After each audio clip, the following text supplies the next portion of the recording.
American football in Finland.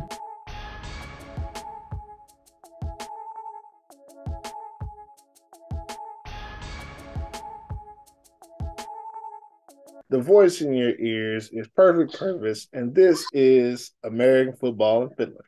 Today, I'm joined by my co-host, Coach Q. Q, what's going on? Going on, people? We back. The AFF podcast is available on Spotify, Apple Podcasts, Google Play, Podbean, YouTube, and wherever you listen to your podcasts. The American Football in Finland podcast is now available on more than 30 different platforms. Wherever you listen, be sure to rate us. Anything less than 5 stars will tell us that you are a hater.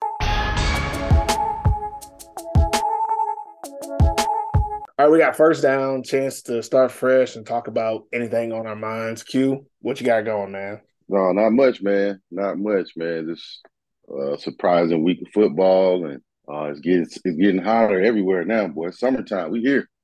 Yeah, that's what I was gonna say. Finland. We finally got some warm weather. Me and Q was talking about this before we started recording. It's not hot out here, man. Like today is 26 degrees. That is 78 degrees. Excuse me, Fahrenheit. It's not hot. It's warm, a little bit warmer than what you want, because what you want is a crisp 74 degrees. That's what you want. 74 with a Yeah. breeze.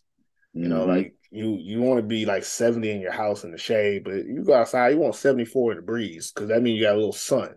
You want a little bit of sun, but not too much sun. Out here, 78 is not bad. 26 degrees, not bad. And the wind is cool and refreshing.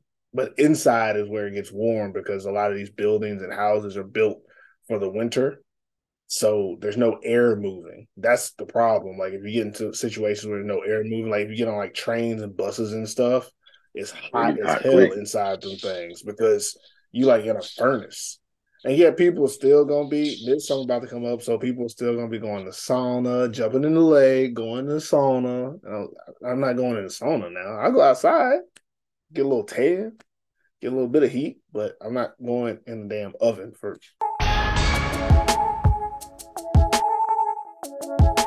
Okay, so we got players of the week on our Instagram. We already have them published, but of course, we got to go into depth this week. Interestingly enough, both of our players are on the same team, just to show you how we felt about the games played this week. Offensive player of the week is Seth Rowland, the running back from UNC Crusaders. Just a little bit about him. He had stat wise, he had 16 attempts, 159 yards, 2 touchdowns, 228 all purpose yards.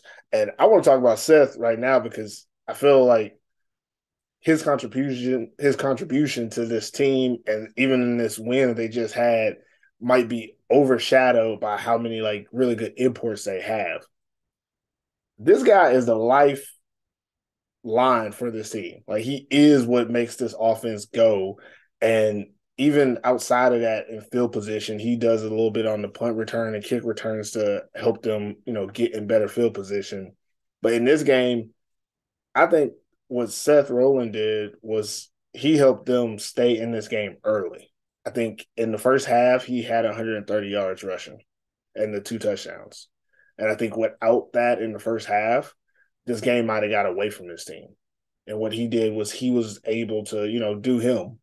I mean, his linemen don't really block. So he does him and he gets all his yards, uses his incredible speed and vision to make plays happen and keep the offense on the field so that they can eventually, get to the 1 or 2 pass plays. At one point in this game, I think Seth had like 12, 13 carries and the quarterback had threw 5 passes. And when you think about the UNC Crusaders, you don't even think that they're a team that don't pass that much. But that's what they are. That's what they're actually best at, is giving the ball to Seth Rowland and letting him ride. And this game was evidence of it. And you saw he kind of carried them in the first half of this game. Second half, he wasn't utilized nearly as much, but that was mostly because their defense did more of their work for them in the second half. So that's what I thought about him. What were your thoughts on him, Q? The same thing. I thought Seth he took this game on his back. You could see how hard he was running. He wanted to make sure they won this game. It was nothing uh, that he couldn't do or didn't do in the game. So you could tell like he had a chip on his shoulder. His post game interview was hilarious too. By the way, I didn't see he's it. just he's the type of person who's like you can't help but like him on your team. But he definitely showed up for his team. I mean, he was gashing them. There's nothing they could do with him, and that's Yeah. what you want under your running back, especially for a team like that's struggling to find its real identity. But now I think they found it. Like, got a quarterback that's super mobile. He can throw, and now you can see what that offense can do. Yeah. So I think Seth is just a big part of it. I think this is just last thing I'm gonna say about Seth Rollins. This might be the only game of the season where he didn't lead the team in rushing and receiving.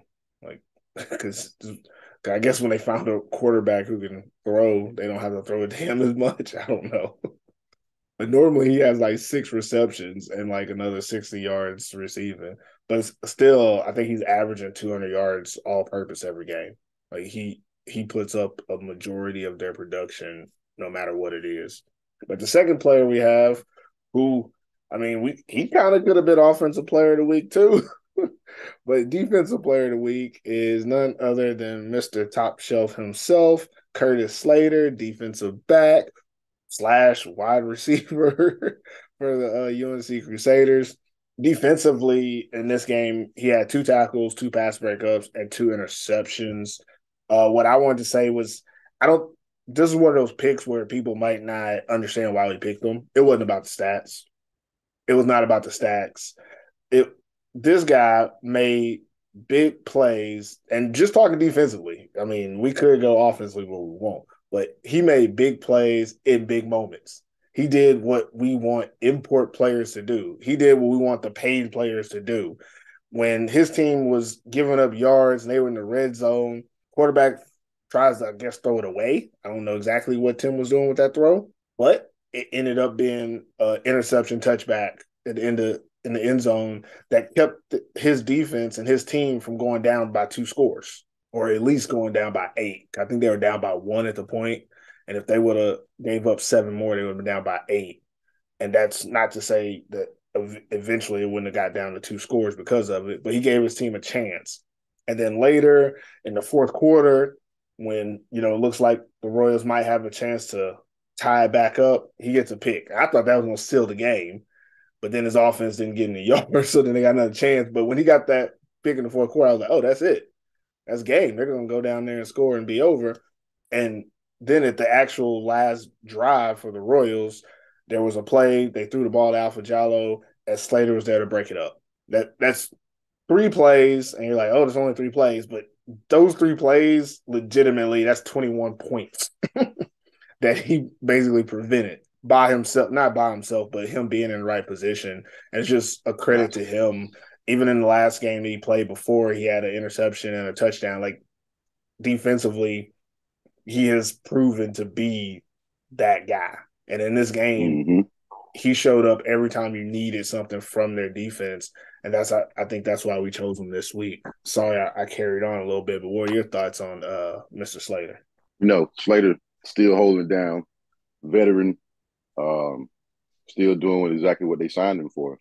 And those are the type of plays that they needed on their defense.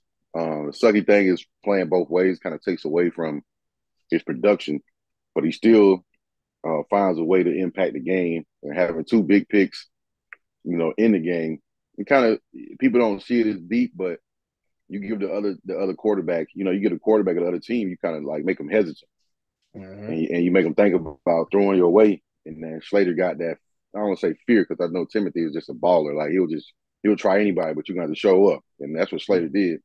And I think he was a big part of his win. I mean, he was scoring on offense. It's not much Slater can't do, but he definitely deserved to be defensive player of the week, if not the player of the week. So yeah, he definitely balled. He could have been all around player of the week. If you're listening to my voice, you're now part of the AFF community. But don't be shy about supporting us. Head over to our website and order some AFF swag. Get a t-shirt for this beautiful summer weather, or a comfy hoodie you can rock all year long. And if you really want the drip, scoop up one of our limited edition snapback caps.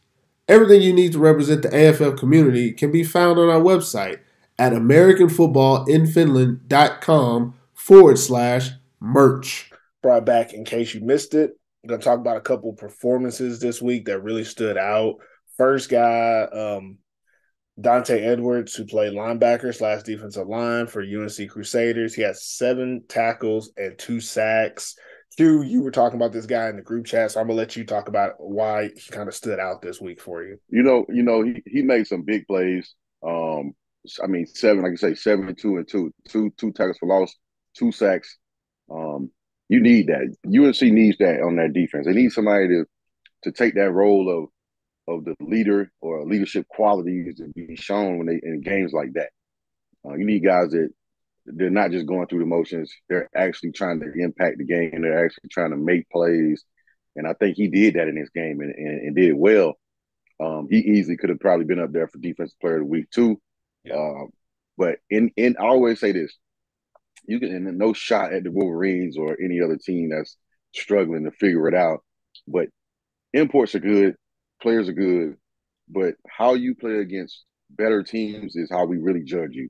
Exactly. You can do whatever you want to do against the Wolverines. You can do it, but the top teams, I need to see what you do against them. Mm-hmm. I need to see you ball out against them. So if you can't do that, then you got an issue, So, but he definitely balled out. You said it perfectly. And all I'm going to add about Dante Edwards is he's been on my radar all season. Like, hey, there's a little guy for the UNC. He out there working. And he might not always get to the quarterback because he's working by his damn self. But he working, and you see him flying around all game.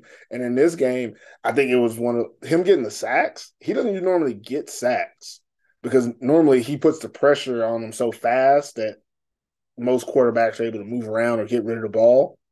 But in this game, he, finally got to bring a couple of them home because his defensive backs were able to actually guard people in this game. So congratulations to him on getting those sacks. Those stats are going to kind of let people understand that he's better than what they thought he was.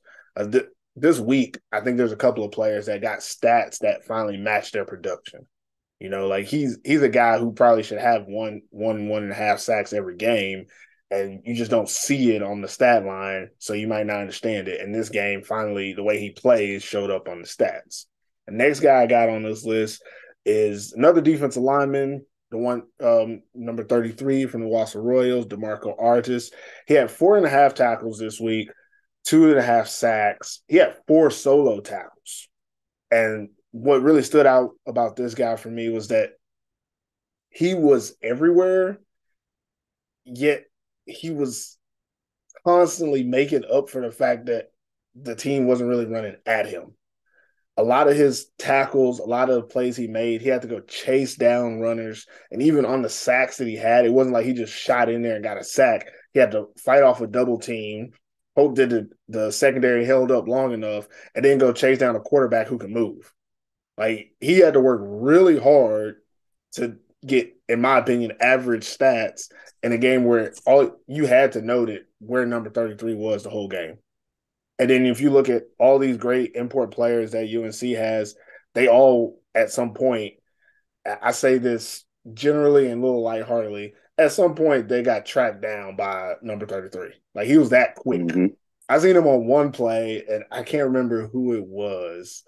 I want to say maybe it was Slater or maybe it was RJ. I want to say it was Slater, where he was running down the play, and the linebacker for the Royals had to play. Like, he had the receiver hemmed up, but he missed the tackle. So I see number 33 jogging, following the play. And then as soon as he sees that the tackle is broken, he just hits another gear and goes and catches the runner and pushes him out of bounds. I'm like, that's just unfair because he had the same speed as a skill player. Like, he was able to catch up from like 5 yards away, going from a jogging position. That's not something that's normal, and that's what he did in this game. Like, he made a lot of plays that he shouldn't have made. Those 4.5 tackles rarely was the play coming to him. He usually had to go get his points, get his tackles in this game. So just wanted to give a shout out to him. Next guy I got on the list, I don't know why I got him on in case you missed it. I don't think anybody missed him, but I just want to give him his flowers because he could have been player of the week. That's Brandon Gwinner, quarterback from Porvoo Butchers. This guy, hey, he had a day. 23 for 31, 348 yards, 4 touchdowns, added another 28 rush yards and touchdowns. He accounted for 5 scores in the game. What did they score in this game? Like 69. They scored 69. So he accounted for what? 630. Almost half of those points came from Brandon Gwinner.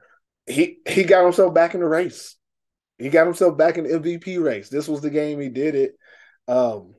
Obviously, the Roosters aren't as great of a team as we initially thought they were, but I still wouldn't say that defense that they have is, trash. It's not. It's a solid defense. We've seen them play well earlier in the season against both the Steelers and the Crocodiles, where they were able to hold offenses to a small amount of points. But this game, Brandon Gwinner really just put on his best performance so far and said, "Hey, we're better. I'm better. My good is better than your good." And he went out there and showed it. It was really impressive, and it's good to see him have one of these type of games against a quality opponent. It's not the Wolverines; it's an actual team, and a team that I picked against the Butchers. We'll talk about that later. But it was good to see Gwinner have such a good outing. You want to add anything about that Gwinner play? Yeah. Salute to Brandon Gwinner, man. I know I didn't pick the Porvoo Butchers to win this game. I just thought the Roosters had rest. I thought they would come back out with a little more intensity, a little more organization, pride, but it's just not there. Yeah. I'm just being honest. The leadership on the defensive side of the ball, you can call plays, you can tell everybody to huddle up, but it's a difference of being a leader on defense. Leaders on defense, you lucky if you get a vocal one. But also, the only thing that people respect on defense is you making plays. That's what makes defensive leaders. Is the guys that showing up in the game, the guys that are making tackles, they're not missing tackles on the regular. But the Roosters just look like depleted. They looked tired. Brandon Gwinner just is on another level.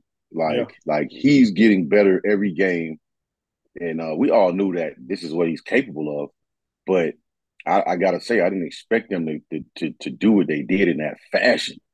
They just had a different intensity. You could tell they wanted the game more than the Roosters. They played like it. They made the plays. Gwinner was in his zone. When you got a leader like that on offense, it's hard. It doesn't matter what you do on defense. He's gonna make a way. And Brandon Gwinner did that, exactly that. It sucks that you can't give out more player than a week because he really should, be up there too. Because he had an outstanding game. I can't even lie. Against a quality team, and Porvoo don't put up those type of games against the Roosters often. So this was a confidence thing, an organization thing. This is when you have a leader like Brandon Gwinner and you have younger guys up under him who you feeds that confidence to and his play. You know what I mean? Like at the end of the day, when you look up to your imports, you say, hey, all right, he's our guy. He shows up at least he's gonna show up in the game. And that's what you expect from your players. And that's what he did. Hats off to Brandon Gwinner. He balled out, Nico Sepinen, all those guys on the receiving corps, Porvoo Butchers. Their defense is playing great. Roy Koo on the defense, he's active. He was making plays, man. The Butchers look good. I hate to say it, but they always do us like this in the season. Yeah, and I hate to take it away from them, but this week, Brandon Gwinner, he showed out, man. I like to say that what Gwinner did in this game was kind of a culmination of what he's been doing in Porvoo since he got there. Is he was able to not only do him, he's a dual threat quarterback. He can run, he can throw, but he was able to elevate the players around him. And I feel like he has been the difference, and obviously in the development of Lucas Erla as a threat as a receiver. But in this game, he connected with each one of his receivers. He spread the ball around. It wasn't like it was just him and Miko going at it over and over. Like everyone touched it, everyone got in it, and that just really shows how much he's improving as the season is going on, but also how much this group, and I think we've said this before, probably the best receiving group in the Maple League, might even be the best skill group. Add Mickey J in there, and he's able to lead that group. And to this last game against the Roosters, they put on a clinic, and he was at the head of it. And I think he's the catalyst for that offense and that team. So really great game. So had to give him his flowers this week too. Next guy I got on here, I'm just gonna keep talking about him until I see more people talking about him, and that's one of the wide receivers for the Butchers, Christian Naughton. Now I know if anybody watched this game, like, oh, Miko Sepinen was out there balling. Yes, he was, but number 7 has 6 receptions, 113 yards, and 1 touchdown. This dude just be quietly putting up 100-yard games every week. Just quietly, 6, 7 receptions, gonna give you a hundo, might give you a tub or two. Like, he gets open deep, he gets open middle. I don't think he does. I don't see him catch a lot of short passes. Not really a red zone target, but he wins his one-on-one matchups when you want him to or when you need him to. He shows up big on the first down catches if you need him to. In this game, it was just another day for Christian Naughton. He is easily becoming one of my favorite Finnish receivers, which just throwing this out there too. I got a lot of them this year. I feel like last year we said a lot either on the podcast or in the group chat that, the receiving play in the Maple League is down. And it was a lot of guys that just weren't good playing. And then this year, I feel like maybe some of those guys that weren't good last year got better. Someone like Lucas Erola got better, but someone like Christian Naughton, he wasn't here last year. He was playing in the GFL. And someone like Miko Sepinen, he's playing even more consistently on a better offense this year. And then when I start throwing out other names, Johannes Johainen is always doing his thing. Janne Sarkula does his thing. But right now, I think Christian Naughton might be the best Finnish receiver in Finland. Yeah, I feel confident saying that. No, well, yeah, I'm giving him his flowers. This week he showed out. But wait, we got to go back. You said he's the best up and coming. I think he might be the best Finnish receiver in the Maple League this season. And when I say that, that's putting a lot of pressure on him. But I only can think of maybe 2 or 3 guys that I think Suntu is better than all of them. We just don't get to see him preview the way he needs to be. Just sucks because we're doing, in case you missed it, but I agree with you 100%. I agree with you 100%. Yeah. I believe that Santu Vekamaki is the most underutilized talent in the Maple League. But if I had to go off of, performances, I think Christian Naughton has been the most consistent, the most effective, and the most reliable out of anyone in the league, even the receivers on his team, which 3 of the receivers on his team could be considered the top receivers in Finland as well. So just wanted to give him a shout out. Again, I'm going to keep giving him a shout out until I feel like everybody in Finland understands that he's the real deal and he's one of the best. Last guy we're going to talk about, because, we just have to keep talking about him, defensive back from Seinäjoki Crocodiles, Eric Irvin. He had 3 tackles, 1 tackle for loss, and 1 fumble recovery for touchdown. I guess they didn't call it a block. Like, stats-wise, he didn't get a block for that. But, again, it was unnecessary, but he keeps scoring touchdowns and blocking kicks and just making great overall football plays. And this was another week of him doing that. Even though they were up big when it happened, it just shows that, the Crocodiles don't take it easy. And Irvin has found a team that supports him where he can play his style of football. And he's been able to do this consistently. And this week, he just had another week of him doing that. What did you think about Irvin's play this week? Eric, like I said the other day, Eric is becoming the honey badger of Finland right now. I think he's in his zone and he's just making plays for his team. He's finding ways to impact the game. Blocks every week, returns for touchdowns. Like, they're scoring on defense like every game almost. So True. Eric is well on his way to having a great, probably one of his best seasons ever in Finland this year. And with the right team, the right players, all you have to do is just come up and make those plays sometimes. Yeah. And I think he understands that, and he fits well with their core that they have. He's never been egotistical. He's never been like a me guy, from my knowledge. But I think with Seinäjoki, it's a safe place for him to be himself, to let his talent show. He doesn't have to try to do everything. Yeah. He's just, all right, we look for you to make those block plays, those punt blocks, those type of plays, do returns. And he just been balling, man, for that team. Like, the Crocs are on a roll, man. And it's because of guys like him who consistently show up every week.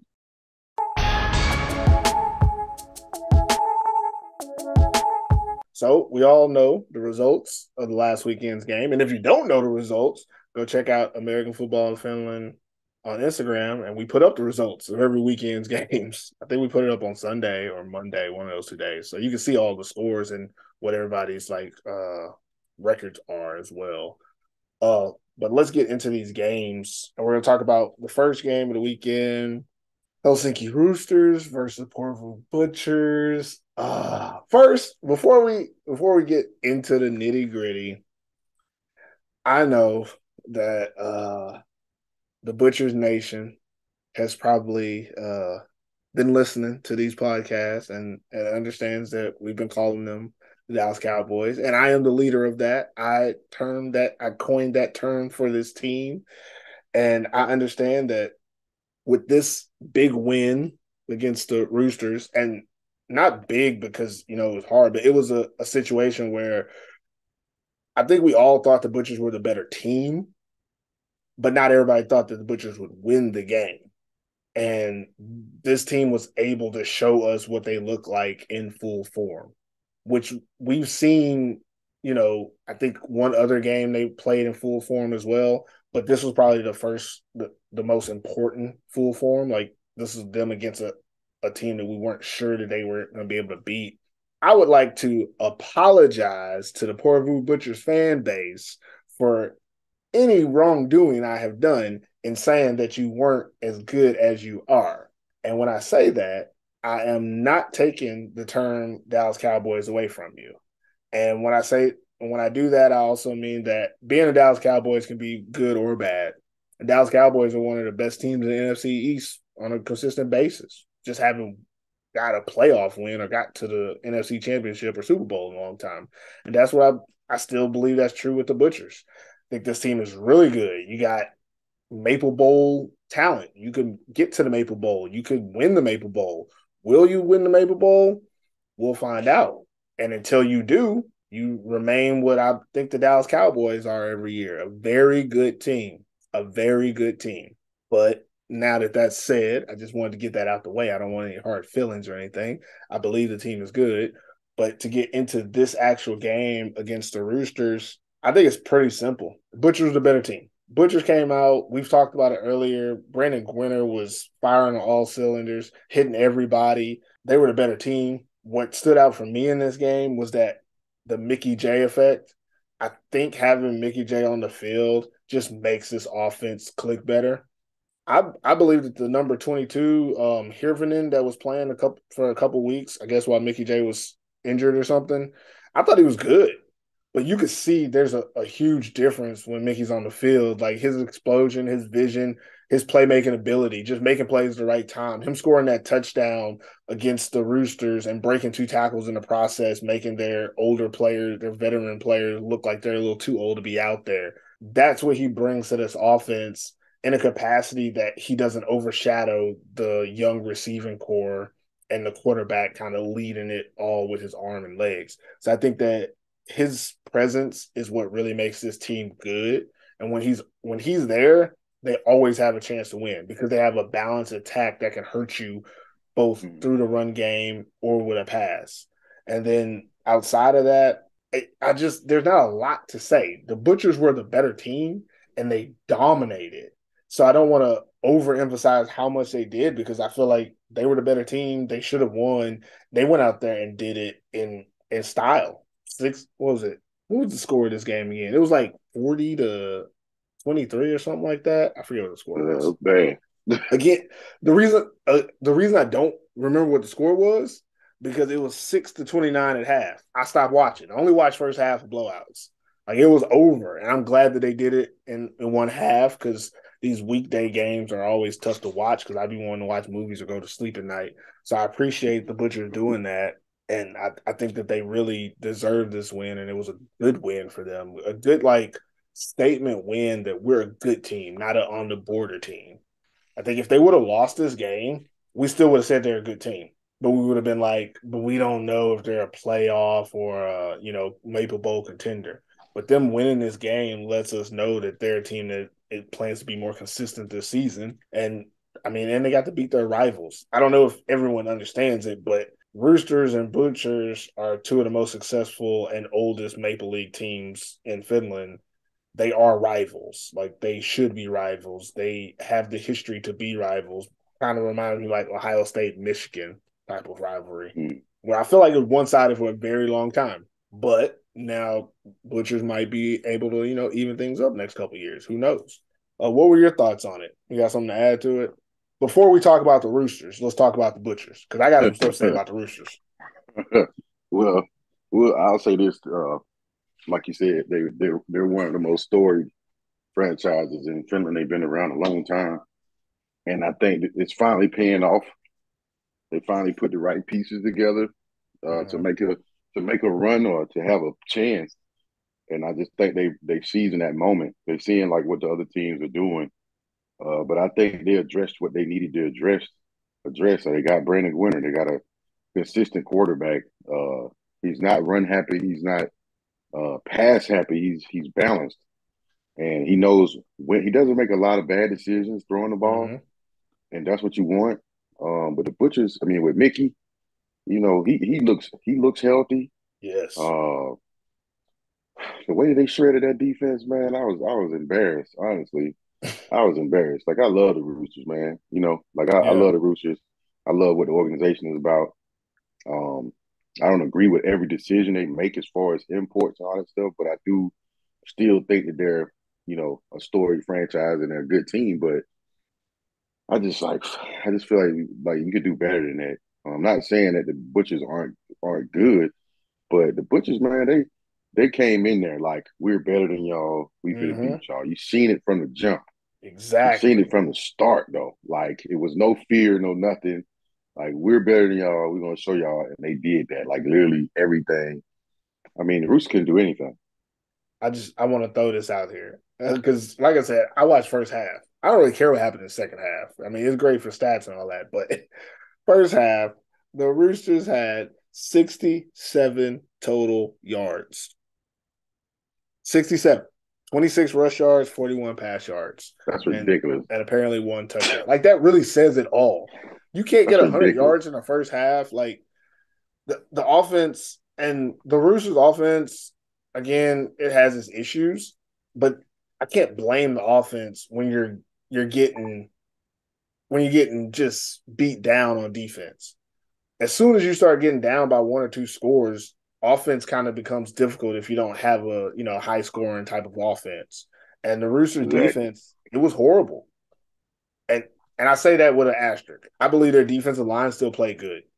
I do. I think their defensive line played good, but their linebacking core and their secondary, they shit the bed. Like, there was plays where defensive linemen are moving players for the Butchers offensive line, forcing a play to go somewhere that they don't want to go, making Mickey J go somewhere he doesn't want to go, but he can go because no one else is filling the gaps. Like, they don't play complementary football on defense.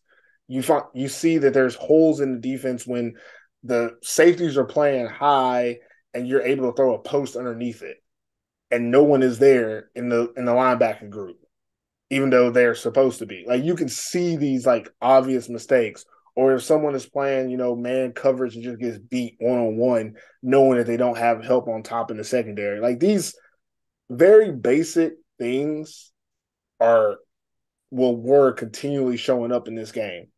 The Butchers didn't come out there with some crazy game plan. They showed up, said, we're better than you, stop us. And the Roosters were like, we wish we could. Yeah. We wish we could, but we can't. And that's how this game went. And I think it was just indicative of where these two franchises are going this season. Like, the Roosters are progressively getting worse. They're regressing, while the Butchers are getting better. And they're kind of going in opposite directions. I think one thing for the Roosters is that with only having beaten the Wolverines this early in the season, they have to make a pivot, and I know that they will, but I don't think that they're going to be able to make a run for it with what they have and what they have left to go in the season. It's just too much. Yeah. The one and I, what are they, 1-3? That's just too much. yeah, I think the Roosters they're gonna stick it out with what they got. The young players and the younger players are gonna get a lot of experience out of this. But for the older guys, these seasons hurt because you don't start out the way that you thought. Any other organization usually would make changes at this point. Yeah. But I don't foresee the Roosters doing that. It's very rare that they let go. But we did see that the Dumais was released or sent home or whatever. So I don't know if they're going to try to make get a running back or get somebody to help out on defense. I'm not sure. I guess we'll find out in the coming days. But Roosters just got to do better. They got to bring to the table more than what they're bringing now, and to have And a chance. yeah. So And now yeah, you got it me. looks bad now though. Yeah, you got It me looks thinking. bad. So I'm going to ask about it anyways. They're 1-3, right? I think they're 1-3. Yeah, they didn't get to play the Royals, so that I mean, if they had lost that game against the Royals, they would be 1-4. And I'm not saying they will lose when they play the Royals, but it's my question to you is like in this situation, they know they're not going to get relegated because they can still beat the Wolverines, and we Yeah. don't foresee the Wolverines making much of a change. And if they beat the Wolverines one more time, that's 2 wins, and I mean it is what it is. Do you think that this is at the point where it's like you just try to make it to 2024, similar to like what people are telling me about my Los Angeles Rams in 2023? Like, okay, we're gonna try to win 5 or 6 games and retool for next year and try to make playoffs. Like, do you feel like the Roosters are at the point where it's like playoffs might be too much of a stretch? Let's just work on a few things, scale it back, and prepare for next year, or what do you think they're at right now with the record being the way it is? um, You're still two. Let me see. They're in at 1-3. They're still. I mean, they're technically only one game out of the playoff spot. yeah, I think they still have a chance. I think depending on if they bring somebody else in or not, that'll let me know how serious they are about this season, or if they just What would want the you guys to do, play and Coach? get I better. guess that's my real question. Is like if it Oh, was I'm you, firing everybody. you just gonna clean Like house? I'm firing the offense coordinator. I'm getting rid of my quarterback. I would have been got rid of the quarterback if it was me. I'm just being honest Yeah. because they're not an organization that does rebuilding like that. They win, Mm-hmm. and that's Yeah. my standard. And then I'm gonna keep that standard. So the imports I bring in, they need to know that what I expect every game. You can ask anybody that I coached in 2017. The imports, I had a meeting with them the first day. Hey, you're not here to be average. You're not Yeah. here to be average. Don't have average games. It's unacceptable. The standard is winning. The standard is beating everybody. So, yeah, I'm getting rid of the quarterback. If my running back gets hurt, I try to adjust that too. But 1-3, it's not over. We can make a run. I see a lot of the teams, and the Crocs are the only team that's consistently playing good every game. When me seeing that, then I know we got a chance. If we just make a few changes here and there, we got a chance of the second round of beating some of those teams. So uh, that's what I would do. I don't think that's what UHA and the Roosters are going to do, but we'll see. Yeah. I mean, my point of view, obviously, I don't really care about the whole like winning stuff. Like I feel, I personally feel like they have way too much to fix outside of just the imports. Like if their only issue was, you know, our quarterback is slowing us down, we're losing games because we can't score. Yeah, get rid of the quarterback. But that's not the only issue. You can't stop anybody either.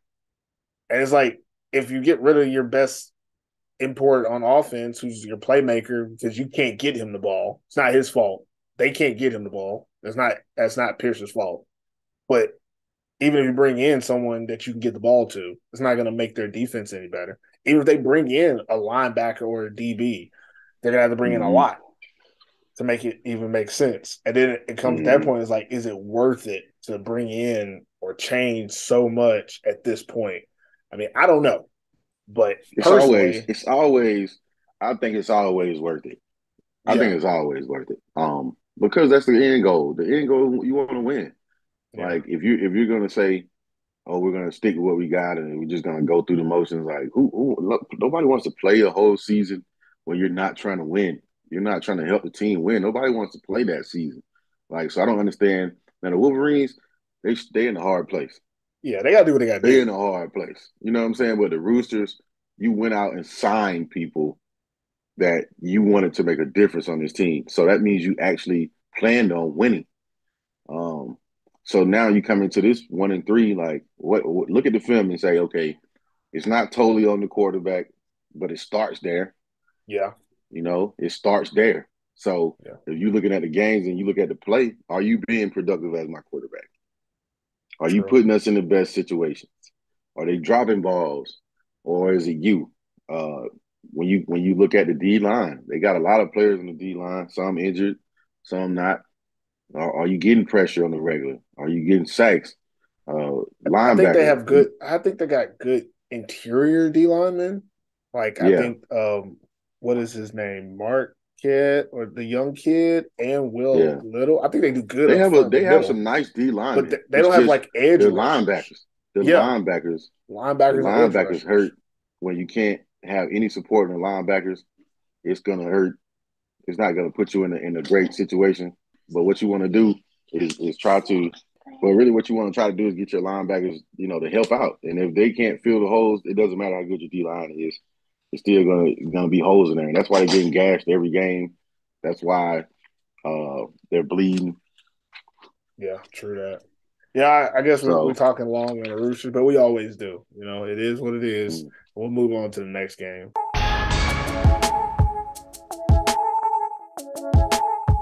So moving to which game? The second game? Okay, we're only at the second game of the weekend. Crocodiles versus Wolverines. Just looking at my notes, it was 48-0 at half. So obviously, I didn't watch any second half. Well, I'm gonna talk Wolverines first. I mean, obviously, we don't have a lot expectation wise, but they had 15 total yards at halftime. I want to say, if I'm reading this right, they either had 31 rush and -16, or they had -31 rush and +16. I cannot remember which one it was. One of those stats was in a negative. I know that. I wrote down a dash, so I can't tell which one was negative. But I do know that one of their offensive stat categories, they had negative yards in this game. The Wolverines just looked overwhelmed, and they didn't look like they were attempting to not get beat bad. Like they kept calling pass plays, and Rasmus was just throwing it up. Probably the worst game I've seen from him, and I don't even count it because he was under pressure every half second. And him throwing it up was his way of not dying. And I ain't mad at anybody that's trying to live because this O-line, they just couldn't block the Crocodiles at all. They're just overwhelmed. I think that's really how you can sum up this game. On my end, I wanted to say something about, the Crocodiles defense. This was one of them games, and I still believe like playing the Wolverines is this game where if you're good and maybe your stats aren't showing it, this is when you get your stats up, so your stats match your play. And their cornerback, Toivola, he had an easy interception, almost had two of them, and I don't think he's had any interceptions this season, but he's been really good on that other side. The number 5, Thomas Anasitas, I don't too much care for his play, but Toivola has been good all year, but he hasn't made a ton of like big plays. So he doesn't like jump out on people's like radar. Oh, this is a really good player. So this is one of the games where I wish he would have got that second interception because then his stats would have like showed up when you start looking at people's stats. And then people are like, oh, who is that? And then you look and watch. He's a really good corner. He plays really good. He makes a lot of PBUs, attacks the ball. Even if a receiver catches it, he's able to make contact and separate players from the ball. In this game, again, it was easy. He had an easy interception thrown to him pretty much twice. I mean, you got to take those when you can, but I just wanted to put that out there that he's been playing good all season, and this was kind of a chance for his stats to show how well he's been playing all year. And that's kind of what this game was for the Crocodiles, if you ask me. What about you? What are your thoughts on this one? I mean, it was a terrible game to watch.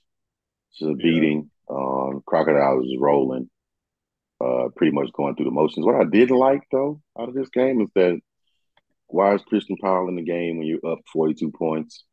Mm. I didn't like that. He doesn't need to be in the game at this point because you're gonna need him down the line. Yeah. When the rest of these teams make their runs and their stretches after midsummer, you need him to be refreshed. And maybe they wanted to juice his stats up a little bit. I'm not sure, but other than that, they looked confident. They looked together, and it's not hard to do when you're playing against the Wolverines. I feel bad for the Wolverines. I'll say it again. Wolverines general manager, y'all holler at me, man. You want the Wolverines to get back to greatness. You want them to get back to being a contender, man. Holler at me in the all season. We might make something work because what y'all putting out there right now, I know you're not happy about, but the people, the fans, the team, the players, they deserve better than that. And so yeah, y'all holler at me. But other than that, the Crocs still doing their thing, just gearing up for the rest of the season. Yeah. I don't foresee the Crocs losing a game now. I don't foresee them losing a game. I think they're just in the seat. They're in the driver's seat of the league right now. So you got them going 11-1. Yeah, I don't think they lose to anybody again. I just think let me not say that. If their starters continue to play the way they're playing, I don't see anybody beating them. But there's a chance they can be beat, obviously. But yeah, I just see them. It's like they shouldn't be beat. How about that? They shouldn't be beat. They should not be beat. You got Zach Whitehead, who's the most shield quarterback that you could possibly have. That doesn't just they're not watching him on film, and which is the good thing for him because he can do stuff and he can handle the offense in a way that he needs to without them, constantly bringing pressure on him. Yeah, so they're in a good space. They're in a good spot. If I'm everybody else, I'm worried about the Crocs. I'm just being honest. If I'm everybody else, because the more you win, the more confidence you get. You walk different, you talk different, you play at a higher level. And I think once you smell blood, like what they're doing, like we got a chance of winning this thing. And this year would mean more than anything for them to win the championship. So that group, that offensive line that they have, in my opinion, is just my opinion, guys. Obviously, you take it or leave it. They're an average group, but their attitude and the effort that they show on the field, it's what makes them one of the best offensive lines in the league as a group, not as individuals. And like you said, if this team is consistently getting confidence, that's scary because I would hate to go up against that group of offensive linemen. And we said it last year, very similar group of they're very like nasty, hard-nosed, little dirty, if you want to say that, depending on how you feel about the trenches. I don't want to play a confident 11-1 or technically 11-1, unofficially undefeated Crocodiles team. Like I would never want to play that team because them with confidence is ridiculous because they're good without confidence. We said it last year that we thought they were a lot better than what they played, but their confidence wasn't, they weren't expected to be good. This year, they're expected to be good. They know they're good, and they're playing great. And that's just a credit to what they've been as an organization. And this win was just, another stepping stone. If you're listening to my voice, you're now part of the AFF community. But don't be shy about supporting us. Head over to our website and order some AFF swag. Get a t-shirt for this beautiful summer weather. Or a comfy hoodie you can rock all year long. And if you really want the drip, scoop up one of our limited edition snapback caps. Everything you need to represent the AFF community can be found on our website at AmericanFootballInFinland.com/merch. Last game of the weekend, United Newland Crusaders versus the Wausau Royals. Let me look at my notes here. This game was tied at halftime. I feel like we can talk about this for about 30 minutes, but I'll try not to. First, let's talk about the bad stuff. Get it out the way, maybe. Timothy Moravec, 4 interceptions. 4 interceptions. I looked at all of them. 3 bad decisions, 1 bad throw. Honestly, if you had to like pinpoint what was the difference in the game, I think these turnovers will be the difference. I think if you take away at least 2 of these interceptions, it's a 14-point swing. Royals win by a touchdown. I know there's real hypothetical to go out there and say it, but the interception in the back of the end zone, he should have threw the ball away. But instead, he floated it up, and Slater don't play that. It is what it is. The second interception by Slater in the fourth quarter, when they're trying to tie the game, he throws into like triple coverage. I think that's what you said when we were talking in the chat room. He throws into triple coverage. Why? Why? And the ball, it hung a little bit, but he throws in triple coverage. Again, Curtis Slater don't play that. The last interception, I don't remember exactly what the play or where he was trying to go with it, but I do know that it was their last chance to get a score, and it turns out they don't score on that. So it's like 3 bad decisions. I feel like all 3 of those balls, if he holds the ball, takes a sack or anything, they fight to live another day and they can move the ball and eventually get points even. The one where RJ gets it, he just overthrew Alpha Jallo on like a slant or something like that. That happens. It slips out. It happens. That one, I can say that was a gimme. But those other 3 were decisions. Those were bad decisions that put his team in a situation where now their defense has to correct or make up for something that their offense did, and their defense wasn't good enough to do that. Their defense isn't good enough to do that. This is not a team that can afford those type of mistakes from their quarterback. I know it's harsh to say that, but we've said this before. Like, if you're an import, you have to stand out. You have to do what imports do. And as a quarterback on this team with this personnel, Timothy can't make that many mistakes. 3 bad decisions is way too many. He can make 1. I give him 2 even. With 3, his team couldn't overcome it. And now you're looking at a team that, I don't want to say this too lightly, but they could have won the game. I'm not going to say they should have won it, but they could have won the game. And I think his play kind of was indicative of why they didn't win the game. When Alpha is constantly touching the ball, that puts a lot of pressure on the defense. And I feel like they kind of went away from him in the fourth quarter, third and fourth quarter, kind of, where maybe Tim was trying to get the ball to maybe some other players, and he made some bad decisions. And sometimes it happens at quarterback. Sometimes they're incomplete passes, sometimes they're pass breakups, but he just so happened to have the interceptions. And you can't have 4 turnovers in any game and expect to win, especially late turnovers. And I think Tim understands that. He knows he needs to put, the Royals in a better position. I know the Royals left that game with a bad feeling in them, bad taste in their mouth, because they had it. They felt like, we had this game. They scored in the end. They go at 1 point. And it just was like, all right, we here. Now we have to, but UNC got one thing that the Royals can't account for, and that's Mr. Robert Johnson on the sideline. So he's been in a lot of 2-minute drill situations. He's been in a lot of these situations, so he knows what type of plays to call. They came back down, scored immediately. They scored immediately after some plays for the defense. But UNC, new quarterback, Riley, he back now. So he looked good for a first game. Even had jet lag and all that stuff. He looked good for a first game. Got a first win. That's what you want.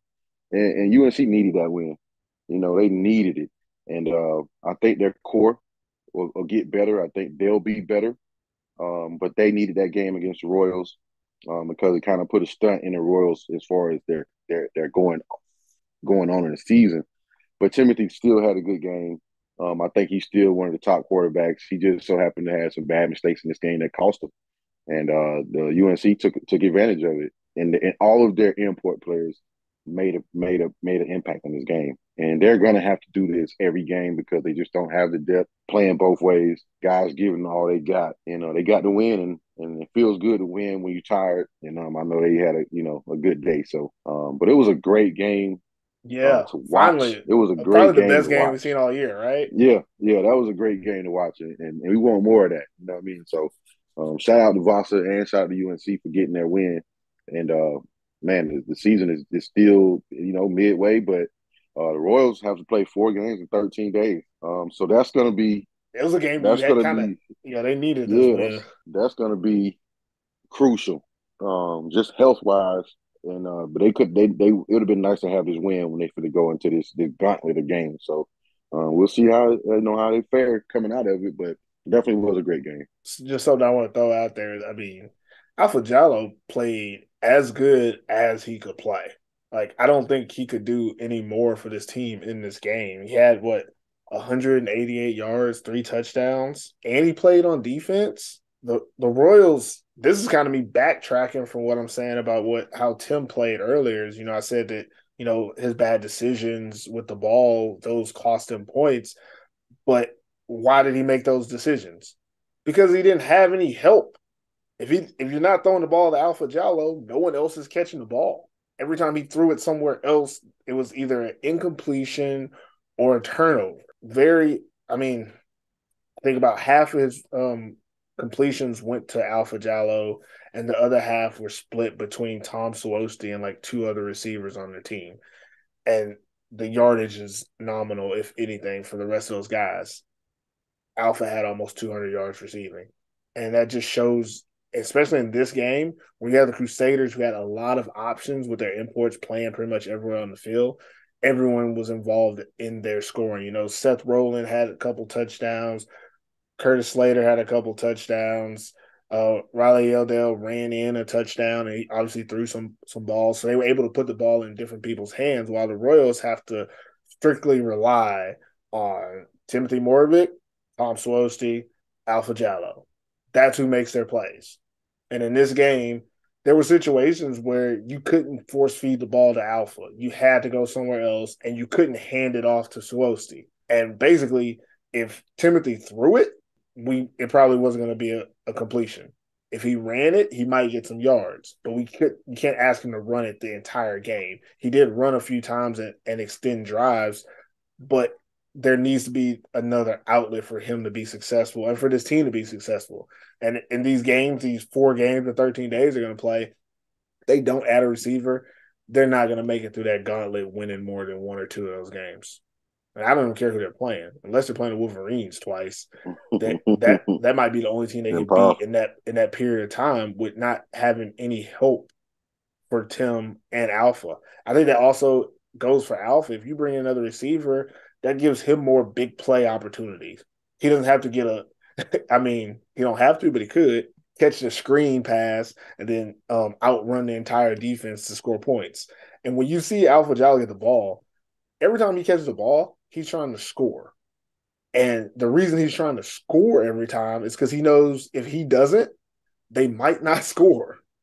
Like, if he doesn't get to the end zone, they might not score. And that can weigh on a player over time. Like, that can be something that could lead to, bad decisions, like we said with Timothy. And also it could lead to injury. It could lead to, him dropping a pass because he's trying to run before he catches it because he's like, I got to hurry up, make this move because I know if I don't, we might not get another opportunity.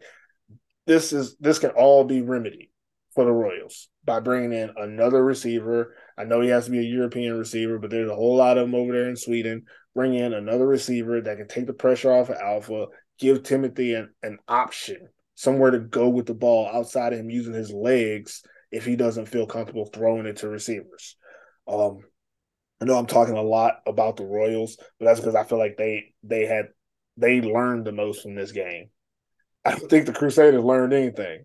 They got good players. If they want to make plays, they make plays. And that's what they did in this game. They made plays. No disrespect to that, but they made all the plays they should make. Their defense they created turnovers. I have here written on my notes, Crusaders defense creates turnovers. That's how they play defense. Royals defense hopes the other team punts. And that's the difference. Both teams are giving up tons of yards and points. Mm-hmm. Mm-hmm. But if you notice, whenever the Royals stop the Crusaders punted the ball, which is field position.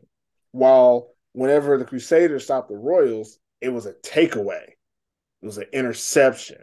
It was something to change the game and give them better field position and help their offense. It's complementary.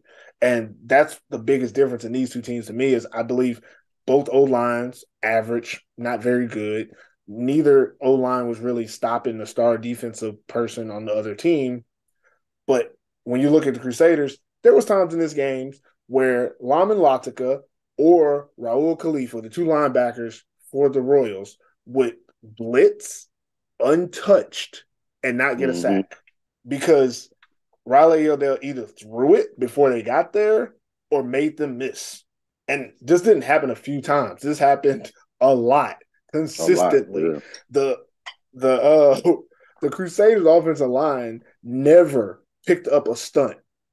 Anytime the Royals did any type of stunt up front, somebody came through free every time. Yet they did not have that many sacks. I want to say they had like 3 sacks in the game. And that just shows how much better Riley Odell was than the defenders for the Royals. And that's an issue for the Royals more than it is for the Crusaders. Again, Crusaders are going to be able to skate by with a bad O-line because their skilled players are that damn good. It's a credit to them. But for the Royals, you've got to step your game up to combat this team. This is the team that they're probably battling for certain seeding in the playoffs. Obviously they're going to play them again, but I see these two teams playing each other in the playoffs. I think how the seeding is going to work, they're going to end up playing each other at some point in the playoffs. But, I could be wrong. Obviously, I'm just guessing out there, but I would like to see that. So I do think it was a really good game, though, watching both these teams play, because I feel like they're similar but different. Both have very high upsides, but both also have their own issues. And I think they both kind of exploited both sides. You saw the good and the bad from both teams. They put it all out there. And now you can easily look at these two teams and say, okay, they need to do this, and they'll be fine. Like both of these teams, I don't have a lot of concern that they're going to start losing or play bad. Like I feel like both these teams are getting really good. I hate that the Crusaders are getting good because I still wholeheartedly believe that as an organization, it's ridiculous to have a team full of imports and not players. But for the sake of this podcast and entertainment, I am glad to see they are doing well with what they have. And I'm really glad they brought in a running quarterback who looked really fast. He had that one play where he just ran.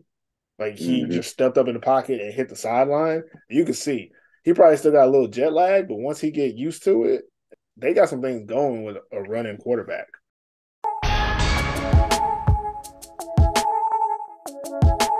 Okay, just an update on our pick'em. We're not picking any games this week because it's midsummer break, but currently right now, I'm going to do all 10 voters.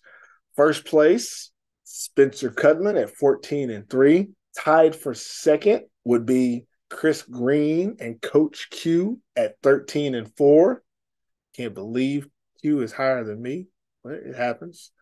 Tied for fourth place would be Finland Swami and Alex Malcho. They're both 10-4. In sixth place is me, Perfect Pervis, at 12-5. In seventh, Coach Mike Mattingly at 9-5. At 8, Jamal Clay at 8-3. At 9, Jabari Harris at 7-4. And then last is Andy Bazir at 5-3, mostly because he hasn't picked enough games to be any higher. And that's our pick'em.